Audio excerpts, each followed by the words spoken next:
Big protein. You thought she was getting the whole thing? Psych. You got to pay a certain amount of money to get the full show. That sounds terrible. Back to Dreamville. They dropped the deluxe version of Revenge of the Dreamers 3, and I gotta say, I was more interested in this version than I was the full project. I know that sounds a little awkward. I was pretty much underwhelmed by Revenge of the Dreamers 3. However, this deluxe version that they got here, solid. I like it. I don't think it's too much. I don't think it's too little. They have enough variety in there to please whoever they're trying to please. I do think that there are some drags when it comes to the solo track with Reason. We have the other track that was marketed, I believe, a couple days to a week before this actual deluxe came out with Ari Lennox that I thought was kind of mid at best. But once we got the whole thing, I was like, this is solid. This is listenable. Big black truck with Jid, you know, big black truck. Ha da da da da da da. Once I learn the words and I fill all that space up, I'll be singing it right along with you. Don't look at me. Don't judge me. I shouldn't even done that because now I'm going to look stupid. This other track, No Chorus, that I really like Guap Dad on. And for those of you who know, I'm not really a big Guap Dad fan. And the way he delivered his verse was really smooth, laid back, kind of whispery, almost kind of sexy like. I hope that he wasn't trying to like turn me on. I'm not trying to say that I would, but I'm not trying to say that I would. Yes, but no. We got another song on here that features Boss and Kaz that sounds like, you know, in the intro they're interpolating Nelly's Stomping in My Air Force Ones. I don't think that's the song. I think it's just My Air Force. I don't remember what the name of the song. Be quiet. And I think it almost feels like, or like from the jingles or the chimes, it's almost like they're interpolating another part of Nas's Uchiwali. And I was surprised to see Childish Major so much on here. I really like his Woosah 2017 project. And it's just his voice. There's a youth to his voice. There's almost this smoothness to his voice. I think that's what made me enjoy Guap Dad's feature on No Chorus so much, because he kind of smoothly laced himself into the track like Childish Major would. The singing wasn't too bad here. All in all, I pretty much enjoyed it. I actually prefer this shorter EP version to the whole tape. I know that's going to be a little bit, you know, unpopular to say, because there are a lot of good singles off the first one with Revenge of the Dreamers 3, the full tape. But just the consistency of this one, I think I prefer consistency over random highs and lows. You know what I mean? Good job on Dreamville for this one. I think they really performed well.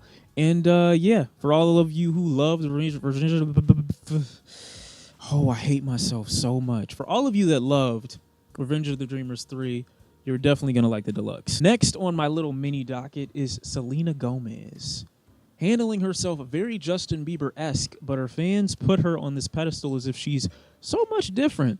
These pop stars all care about the same thing, and they put, I can't say no effort into their work, because these are artists at one time I did look to and I was like, man, I can see the potential in this person. Selena Gomez was just never one of those people. You know, I always looked at her as that chick off the Wizard show off Disney Channel. I never looked at her as anything more than that. Not trying to be disrespectful, but she's an awful singer to me.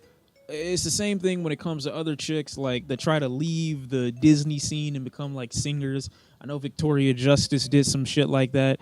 Look at where she's at exactly. So just because you make it here, and don't get me wrong, I'm not discrediting any of that. It's very easy to become a Disney child star. I got a lot of offers when I was a kid, but my mom loved me enough to be like, you know what? I don't want you represented like this. So we refrain, thank God. Anything to avoid becoming this desperate, you know. So she goes on Instagram or Facebook or Twitter or whatever she posted on the other day, and she says, oh my God, you know, I'm so happy that my single, my album, I'm sorry, was able to hit #1, as if she didn't tell her fans, just like Justin Bieber did, to stream it. Only difference between the two is she wasn't having her fans or encouraging them to download, you know, a VPN app so that they could change their location to be U.S. citizens when, man, that's still one of the nastiest things of the decade so far. I know we're only a few weeks in, but still, that's hands down going to be top 20 nastiest things of the decade. Goes on and she's talking about how proud she is and how amazed she is, but you went to every store that had your album and you bought it. How? That's not real. You might as well just go You might as well just download a computer program and just restream your records. It's the same thing. How many of you are faking your stream? I can see through the smoke and mirrors. Niggas ain't really big as they seem. Selena Gomez is niggas. Don't repeat that one. These pop stars are so desperate for a #1 spot. I don't understand what it means. Maybe the label is a heavier hand in it than most of us seem to think. I do believe that they are influenced by that, but at the same time, I genuinely believe that some of these artists think that having a #1 single adds more value to you as an artist, and I'm here to let you know it doesn't. If your music is trash, it's trash. Okay, there's some music that never hits the #1 that is just like a diamond in the rough. It'll never just break the radio. There's some music that's like that. Okay, #1 does not equal quality. It means that you just had a bunch of people play it. Now, Roddy Ricch, on the other hand, with the box, that one's, you know, like I said, Martin Luther King will be proud. And although she did end up beating Roddy Ricch's "Please Excuse Me for Being Antisocial" out, but at that point, Roddy Ricch's album had already been out for a minute. It wasn't that impressive at the time. She didn't just blow him out, and she only ended up beating him by like 2,000 sold records. It was very minuscule. It was really petty, and it was really, really desperate. Don't let Selena Gomez be the example. Last but certainly not least, we have Mr. N-Word. You know, we got our mans that appeared at a battle rap. I don't know what you want to call this, a situation. And he decided, you know, he was flowing, you know. And he decided to just let one off. And I'm not mad at him. I could be. I think I would be more upset if he didn't get punched in the face. But he already got punched in the face, so it's like, what can you do? When I was watching him, he had like the braggadocio. He had the look, right? He had the look. He looked like a skinny Action Bronson, low key with a good fade. He looked like a skinny Action Bronson. Okay, let's not play ourselves. He was ginger too, I believe. There's a lot to discover or uncover about this. There's layers. He said it. It just rolled off the tongue. I heard him and I was like, yo, I know he shouldn't have said it, but his cadence though. Like, did you hear him? Did you hear the way it rolled off the tongue? It was so smooth. I think the smoothness and just the ease at which it came out made the dude who punched him in the face more angry than him actually saying it. Because low key, he sounded good saying, I'm gonna sit down, but then I'm gonna get back up because it's like, whoa, like I wasn't expecting you to go like that, man. Like that was a good bar. It wasn't a bar. It was blatant. It was blatant racism, okay? Look, you all need to understand that you shouldn't be upset that this dude got punched in the face because freedom of expression and freedom of speech does not mean freedom of consequence.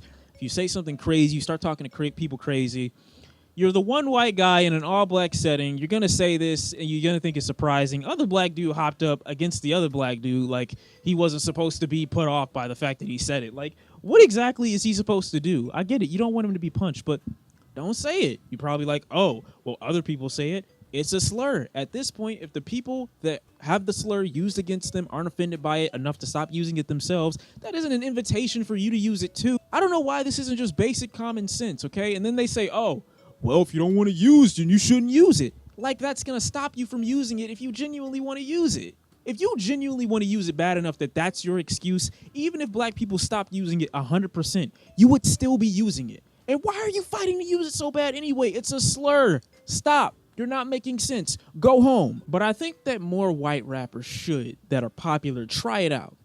Because that dude's cadence was fire. I'm sorry, that was fire. He was about to let them bitches go, and they stopped him. They did. They stopped him, okay? I don't know if that's what white oppression looks like. I'm playing. They stopped him when he was about to flow. That's all I'm saying, okay? I'm a little upset that they didn't just let him get his shit off and then beat his ass when the camera stopped rolling, you know, and everything like that.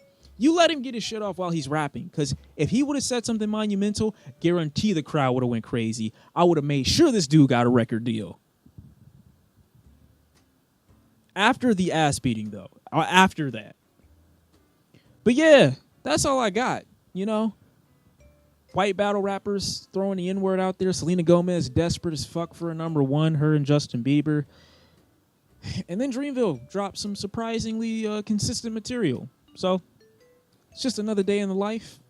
I'll see y'all next time, and I believe I'm out now. Thank you. And before we end the video, I like to elaborate also on some of Zach Fox's lyrics. Free Betty White, R.I.P. Joe Biden. It's a tough life out here, man.